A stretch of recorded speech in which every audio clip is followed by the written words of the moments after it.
Charles, Happy New Year. Welcome to the Autosport International Show. You've had an amazing 2019 season. You went from a near rookie in Formula 1 to many people now view you as a championship contender. You're a race winner. Does the year, looking back on it, does it feel a bit unreal or does it feel now more normal?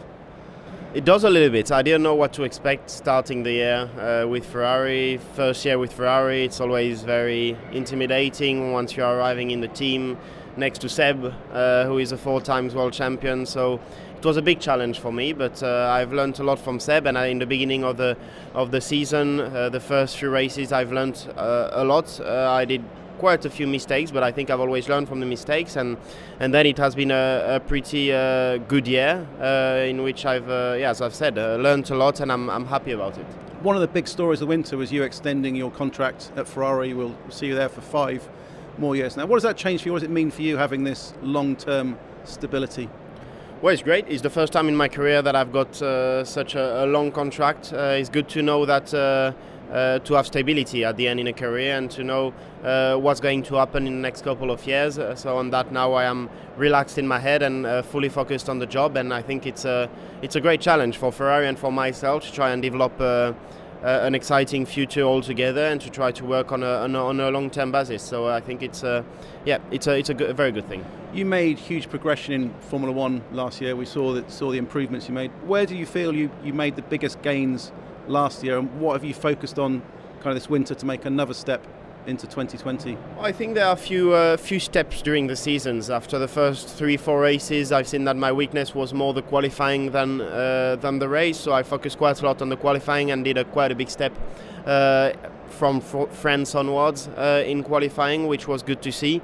And then in the race, I think I've still got quite a bit of work to do. Seb has a big experience in the race and is stronger than me at the moment. So my work this winter is mostly on the race to try and improve that. Yeah. Are the improvements only about your driving, or are there aspects of kind of car engineering, working with the team, working better at the factory, understanding the kind of correlation with the simulator? Are they important areas as well?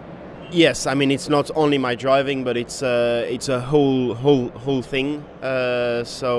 Working with the team, the setups, trying to maybe sometimes sacrifice a little bit the qualifying to be a bit stronger in the race, and all of these small details at the end makes the difference in the race. But I've progressed quite a lot in the races throughout the season, and I'm trying to keep working on that to get even better for the future.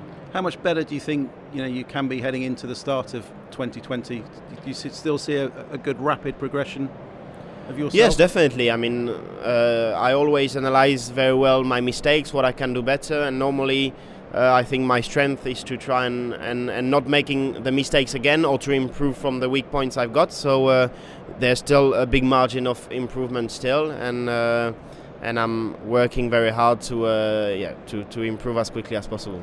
Yeah, you've got a bit of a kind of reputation of being quite hard on yourself on the radio. When you make mistakes, you're criticising yourself and shouting.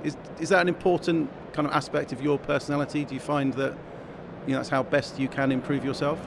Everyone works differently. Some people doesn't work like this. I do, and I never like to blame others whenever I do a mistake. So that's why I'm hard. At the end, I'm not hard. I think I'm just objective, which helps me to get better whenever I do something wrong.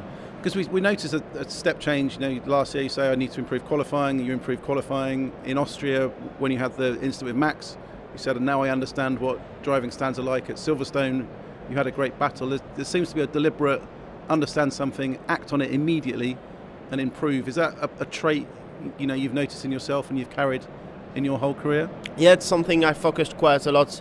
Also, being younger, to try and be sure that whenever I do something wrong, I fix it and straight away. And I think, as I said earlier, I think it's one of my strengths. Yeah.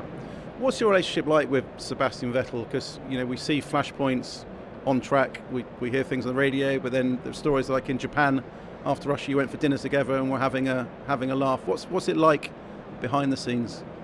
I think we are mature enough to understand that whatever happens on track, obviously we are two competitors, we both want to win, and it will be wrong if it will be the other way around. We want to win, we are extremely competitive, and sometimes on track we might have some frictions, but yeah, at the end we are mature enough to know that what's happened on track is on track, and off tracks we are different persons. And I think the most important is that we work well together, especially off track, to try and develop the car in the best way possible, and of course not exceed the limits whenever we are on tracks like we've seen in Brazil. But I think it was a good lesson for both of us, and it won't happen again. Does having that competitiveness drive you forward as well, that having a rivalry like that is actually something that makes you a better driver?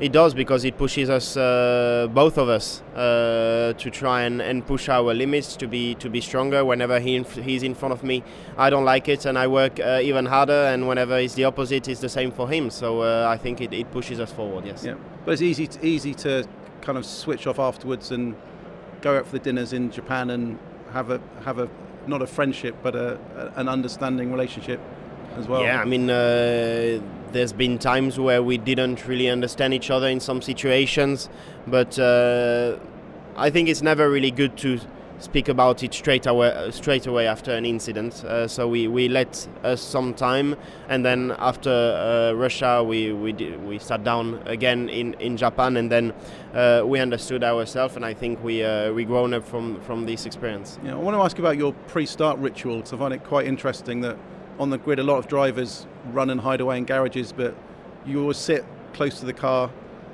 in public, photographers right up to your face. How do you concentrate? Why do you adopt that? Because it's become a bit of a Leclerc trademark. I don't know, I just like to be next to my car, see what everything is going on, and not being surprised if anything has gone wrong in the meantime I was in the garage or something like this. So yeah, whenever I'm able to see the car, because there's a lot of photographs, as you said, but yeah, whenever I can see the car, I'm happy to see it and to be next to it, and that's where I feel best, so I just stay there. Is it not distracting having cameras right up to your face when you're trying to concentrate on the race? The first time it can be a little bit of a surprise, but then I just got used to it, because at the end, as I said, that's the place where I want to stay. So I need to get used to the photographs and the media being next to me. F1's heading for a bit of a, I think, golden era. People believe there's you've got Max Verstappen at Red Bull and Lewis Hamilton, the kind of old guard at Mercedes. The three people who are going to define Formula One over the next few years. How does it feel to be a part of this kind of the trio who are being viewed as the next golden era? Well, it feels very good. On the other hand, I don't think we are only us three, and I think overall it's going to be a very exciting time for Formula One. There are a lot of youngsters coming that I know extremely well. We have all grown together, and I know how strong they all are. And I believe it's going to be very, very competitive in the next couple of years, which is great for Formula One in general. So yes, of course, at the moment, Max. Well, I mean, there are three top teams, but I'm pretty sure some young guys will come in these top teams, and it will be very, very tough. So it's going to be very exciting. Does your perception of that battle kind of different now than it was 12 months ago? Because you've grown so much over these 12 months, the pole positions, the race victories, the points, that what your ambitions and dreams are now are maybe a bit. This is different. Quite a big difference, yeah, because I mean, before that, even last year I was not really fighting for top positions, but now to be fighting with Lewis at the beginning of the season, with also Seb. Max was a little bit different because I raced with him in karting, but especially Seb and Lewis, it's yeah, you feel proud the first time you are fighting with them, because these are drivers that I've been looking in the past when I was in karting or starting my single-seater career, hoping to join them one day. So to fight on track with them is something quite special. So it felt a bit weird at the beginning, but yeah, now it's the end of the first year, so or the start of the second year with Ferrari. But yeah, it feels a bit more normal, and yeah, start to get used to it. And just finally, 2020 is just around the corner now. What can we expect from you and Ferrari? Where are both of you going to be better going into this season? I hope, or at least I'm working extremely hard to do less mistakes that I've done in 2019. I think as a team we also need to focus on that.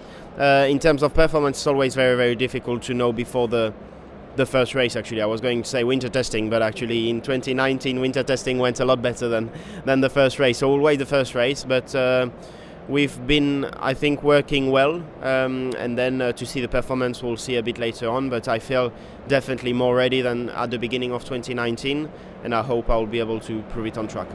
Perfect. Thank you very much. No problem, thanks.